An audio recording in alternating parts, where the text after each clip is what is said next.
Olá pessoal, eu sou Flávio Thaís, do canal Historiando a Verdade. Antes de começar, deixa o like, porque o like é muito importante para a ascensão do conteúdo.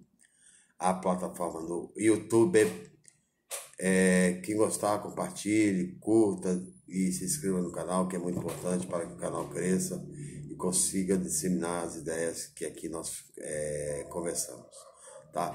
Vamos fazer um lembrete histórico, afinal eu sou professor de História, sobre a era Fernando Henrique Cardoso e a era Lula e alguns quesitos, né, que são muito importantes para o país. Né, quesitos que deixam a nação de bem consigo mesmo, ou quesitos que deixam a nação de mal consigo mesmo. Tá? Primeiro vamos começar pela geração de empregos. Geração de empregos no governo FHC, que foi de 1995 a 2002. O governo Fernando Henrique Cardoso gerou 927 mil empregos. Tá? Eu vou deixar todos os links embaixo, né? Inclusive os links baseados no IBGE, matérias dadas, né, pelo próprio Estadão, o Estado de São Paulo, que é um jornal de direita, né, conservador, reaça. Tá? Fernando Henrique Cardoso gerou os 927 mil empregos. Luiz Inácio Lula da Silva, o governo Lula, gerou 15 milhões e meio de empregos. Né? E se você for juntar com o governo da Dilma Rousseff, aí o número sobe para 20 milhões de empregos. Isso quer dizer que Lula gerou, né, os governos do PT geraram 20 vezes mais empregos do que a era FHC. Tá? E os links estão lá embaixo. Redução de pobreza. Fernando Henrique, quando deixou o país, o Brasil tinha aproximadamente 24% da população vivendo na miséria. Né? Só no governo Lula, de 2003 a 2010, essa população baixou de 23% para 7%. Tá? De 24% para 7%. Reduziu mais de 3 vezes o número da população, 7%, e que no governo Dilma foi quase debelado através do Bolsa Família, né, que é uma política social de inclusão, e o Bolsa Família é bom se lembrar, né? Bolsa Família era pago para a mulher, houve uma mudança de paradigma familiar, a mulher começou a ter mais autonomia, por quê? Porque ela que administrava o dinheiro da casa, da família, tá? E é uma revolução tão grande que nenhum país do mundo havia feito isso, né? Dar autonomia à mulher como chefe da casa. Né? Alguns países tentaram e não conseguiram, algumas cidades do mundo conseguiram, mas o Brasil em 8 anos conseguiu fazer que toda a população que recebeu o Bolsa Família, né, mudasse o paradigma de patriarcado que existia no Brasil e que ainda existe no mundo todo. Vale ressaltar, das 500 grandes empresas do mundo, apenas 8 mulheres governam ou gerenciam essas grandes empresas. 492 grandes empresas são gerenciadas por homens. A redução da pobreza, né, claro, ela permitiu que mais de 50% dos trabalhadores tivessem uma ascensão social a uma classe média, mas não média.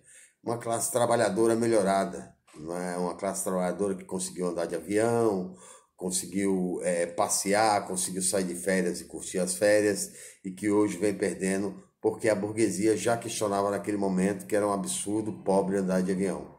Tá? Por quê? Porque estava parecendo que era uma rodoviária.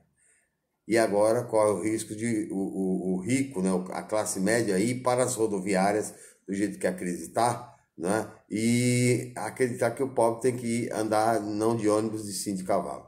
Vamos lá. Universidades. Universidades, esse quesito é gigantesco, né, porque Fernando Henrique não criou nenhuma universidade, embora seja doutor em sociologia. O príncipe FHC não criou nenhuma universidade, sucateou as universidades que já existiam, como a UFRJ, como a Federal do Rio de Janeiro, como a USP e como outras grandes universidades do Brasil. Ele não fez absolutamente nada e ainda sucateou as universidades. Já no governo do Torneiro Mecânico, não é, que não tinha formação em curso superior, foram criadas 18 universidades e mais 400 polos de formação técnica, né? Técnica em várias áreas, dentre elas a técnica em agrícolas, técnica agrônoma, né? Para quê? Para desenvolvimento do país e desenvolvimento do agronegócio e o desenvolvimento de formação universitária. Fernando Henrique Cardoso colocou pouco menos de 1 milhão de estudantes de classe trabalhadora na universidade através do FIES. Lula, através do ProUni, colocou mais de 6 milhões de pobres, negros, estudantes de baixa renda nas universidades, fora o fato das cotas que colocou, né, pobres e negros dentro das universidades federais, que tanto, né, incomodou a burguesia. Por quê? Porque a burguesia acredita que, e ela se mantém através disso, da formação universitária, e acreditava que esses pobres atrapalhariam a qualidade de ensino, e hoje se prova que o estudante pobre que entra na Universidade Federal, ele tem muito mais aproveitamento do que o estudante rico. Por quê? O pobre tem tudo a perder, o rico não tem nada a perder. Ele tem sempre o papai para escorrer. Orçamento da educação, né? Enquanto no governo do Fernando Henrique o orçamento era através do Fundef, né? E obrigava o estudo dos 7 aos 14 anos, né? Era obrigatório de 7 aos 14 anos. Em 2003 houve uma mudança radical.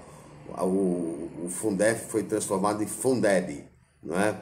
E a educação passou a ser obrigatória do 0 aos 17 anos, e não mais dos 7 aos 14, né? Que é a formação do ensino fundamental 1 e 2, né? Passou a ser do ensino fundamental desde a creche até a formação do segundo grau, e aí houve uma evasão muito menor, não é, em relação ao governo Fernando Henrique, principalmente no ensino médio, tá?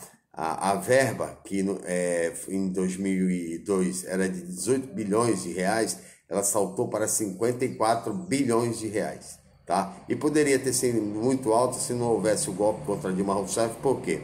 A lei de partilha do pré-sal previa que 50% da verba arrecadada das extrações de petróleo do pré-sal seria destinada à educação, que transformaria a educação brasileira em uma educação de primeiro mundo, à la Suíça, à la Suécia, à la Austrália e por aí vai.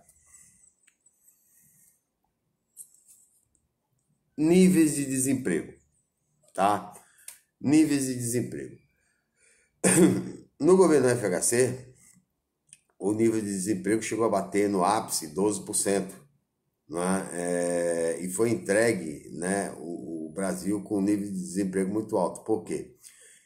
Não só pelas privatizações, né, que ocorreram em massa no governo Fernando Henrique, como a Vale do Rio Doce, a CSN, a Cosipa, e dentre outras grandes estatais, e aí que se reduz através do PDV, Plano de Demissão Voluntária, né, que demite funcionários das estatais porque elas já não são mais estatais, e aí se contrata com mais baixo salário, mas se reduz também a atividade, e aí cria, como Marx dizia, né, a mais-valia é absoluta e relativa, tá? Ela aumenta a mais-valia absoluta e relativa. Por quê? O funcionário que fica na empresa, ele é obrigado a fazer 2 ou 3 funções e se especializar em 2 ou 3 funções. Por quê? Para não ter os 3 funcionários de determinadas funções, tá? Então há um desemprego em massa, né? Depois da desestatização, né? E o país perde em arrecadação ao ponto, né, do governo ir 3 vezes ao FMI, porque o país quebrou.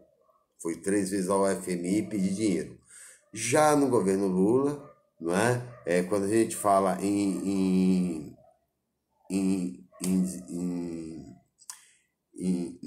nesse quesito, né, o governo Lula, além de ter gerado milhões de empregos, não privatizou absolutamente nada, não é? Permitindo que o orçamento melhorasse, subisse. O orçamento subiu muito mais, tá? O Brasil, no governo Fernando Henrique, quando ele entregou a taxa de